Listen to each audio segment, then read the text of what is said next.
Hey guys, Karan from Moby Scrub here, and today we'll be reviewing a 32-inch smart HD TV from iFalcon. Now, for all of you looking out for an affordable 32-inch, which is not more than 15,000 rupees, with all features that you really want, maybe this is the one. And it's an Android smart TV running the latest version of Android 8 Oreo, so that's pretty cool. Anyway, so let's go ahead with the unboxing of the TV, and just to throw in there, it's a really lightweight TV, so it's pretty easy to move around. So this box fell out first when I was opening the package, and these are pretty much your wall mounting brackets, so it's got an installation guide as well. Moving on, this packet pretty much has everything else that you will need with the TV, so that's the remote. Pretty sleek, but it's very tall. And we'll talk more about that in the video ahead. Then there is the AV wire, or the audio video wire, in case you need that. Next, there's a special remote. It's the microphone remote that you do not get with the box. You can purchase it additionally, but this is what you use to give voice commands to your TV and even look for shows online. Standard documentation, the warranty card. Then table mount brackets. You could just put that underneath the TV and it'll stand on your table. And then you do get AA batteries in addition to the ones in the remote already there. The TV has an overall plastic build, which obviously makes it very lightweight and easy to carry or move if at all required at any point. The bezels are fairly thin and obviously not close to the bezel-less displays that you get in televisions that are really expensive, but I think for a television that costs lesser than 15,000 rupees, it has a decent enough look to it. At the bottom, you get a panel which has the speakers built right into it, and you also get the iFalcon logo, below which there is an LED that indicates whether your TV is on, off, or on standby. So you get all of that over there. At the back, again, it's all plastic built. You have one USB port for you to connect your pen drive and play videos and movies, one LAN port, two HDMI ports, then you have the audio video input, and an auxiliary output where you could connect speakers or you could connect your headphones and just have the audio coming in through that. Running through the specs real quick, it's a 32-inch smart LED TV which is running on the latest Android and is HDR compatible. The screen is not full HD, but it is high definition and it can play HD, full HD and 4K content, just not in the actual resolution. It's Dolby audio compatible and it supports Wi-Fi connectivity, Bluetooth connectivity, and it also allows for easy casting through your phone.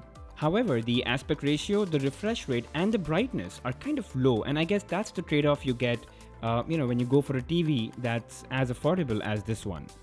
So let's turn on the TV now and see what it's like. What's the interface like? What's the software like? And all of that. Now, obviously, it's the first time we're turning it on, so it might take a little while to load. And I think it's really great that it's running Android 8 Oreo, which is the latest version of Android anywhere. And okay, so there we have the iFalcon logo, and that's visual confirmation that it's running Android. Okay, now that means that you can obviously download and install a lot of apps from the Google Play Store because it is an Android TV. So your Hotstar, Amazon Prime, Netflix, all of those are easy to download from the Play Store and install on this TV. And naturally, you're going to have to connect to a wireless internet network to be able to access all the network features. It's pretty simple and easy, just the same way as you would do on any Android phone. You go into wireless settings and you look for, all the available networks and choose the one that you have. And as I fill the password, I think it's a great opportunity for me to talk about the remote control and the buttons on it. So obviously, you've got a layer of rubberized buttons on top. And I think, there's a very good feedback that you get every time you tap a key. So it's very clickety. So for sure when the button's been pressed, and it's a pretty good confirmation that you get from the remote control that, you're pressing the right keys. Now there's a home button on the remote that if you press takes you to, of course, the home. And that's the interface that you want to be at when you get this television. So you've got your apps in one list. These are probably the ones that are pre-installed, and of course you could go ahead and add more by tapping on the plus sign. Play next are probably the movies that you see on Google Play. So all of those would show up here depending on how you've been using it. That's just your regular TV channels. They might appear here. And Netflix, again, depending on what kind of shows you've been watching, it's going to recommend or it's going to have those listed here for you to quickly go into without really, browsing Netflix. And then you can also choose whether you want to have these recommendations from Netflix and your TV channels show up or not. So you can just, disable it and they will not show the recommendations. And now let's come to the more important thing. How does content like Netflix play on this TV, and does it natively run in HD and HDR?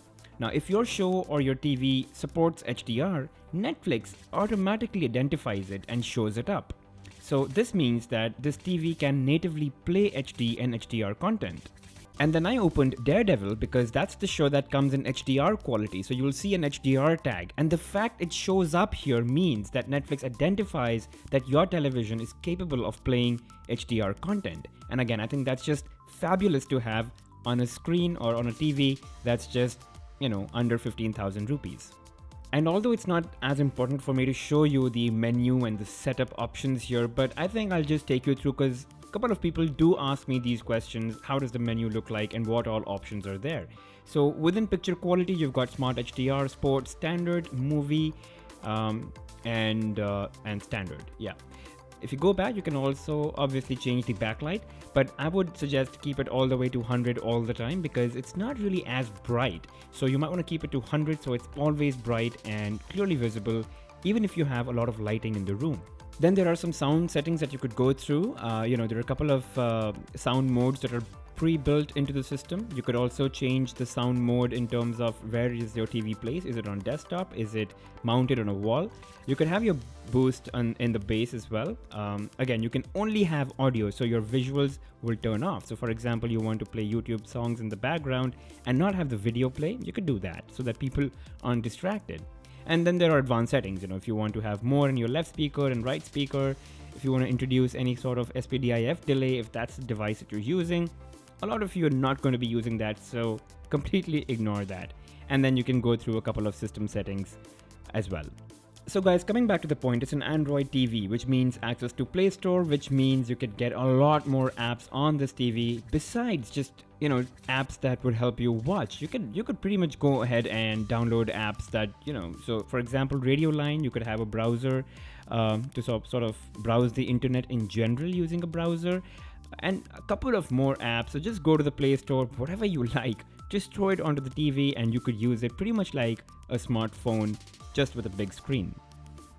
But then how are the colors overall, and is the screen bright enough? Are the colors really vivid and are they punchy? Well, it's decent, it's alright. And I think for the price, it is definitely giving you all the value that you could possibly derive from that price bracket.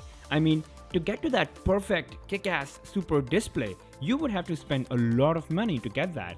But this quality, at just a price point of about 13,500, I think it does a pretty good job.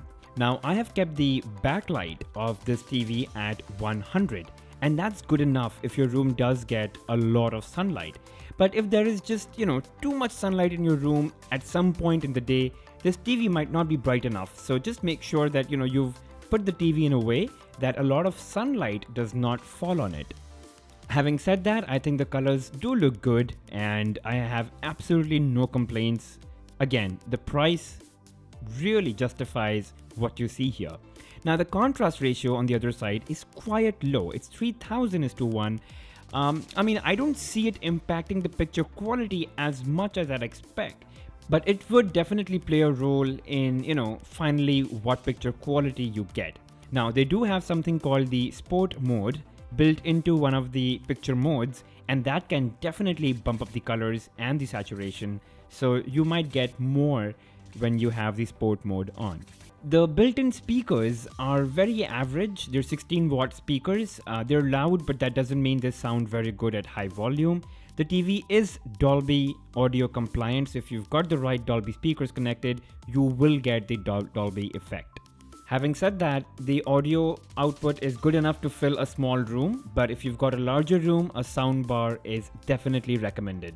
Let me also touch upon the viewing angles of the TV, and given the fact it's fairly affordable, I'm quite surprised that it handles viewing angles fairly well, so you could go all the way to the edge of the TV and still get the right colors. It does get a little dim, but at least the colors are nicely managed. And casting from your phone is super simple. So let's say that you want to watch a YouTube video on the TV, so just put it up on your phone, tap on the cast button on the top, it will give you the option of Android TV. Just tap it and it gets connected immediately.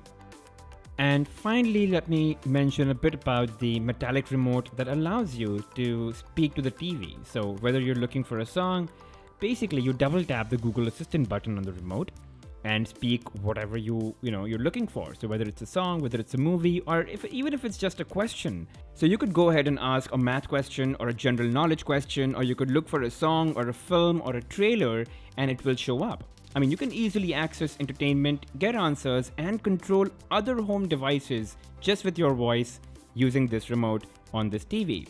And I just searched for faking it and it kind of gave me results from YouTube and any other source that might be applicable. So, you don't have to type everything now. You could just speak out and just get results on the screen and hit the one that you want. Overall, I think this TV is worth every penny. It's a smart TV, you get the latest Android 8, so you get access to all your streaming apps. There's Google Voice, it's a decent LED screen, it can deliver above average picture quality, just that the brightness and the refresh rate are slightly on the lower side, and I guess that's the trade-off you get for buying a TV at this price. And I'd rate this TV a 7 on 10.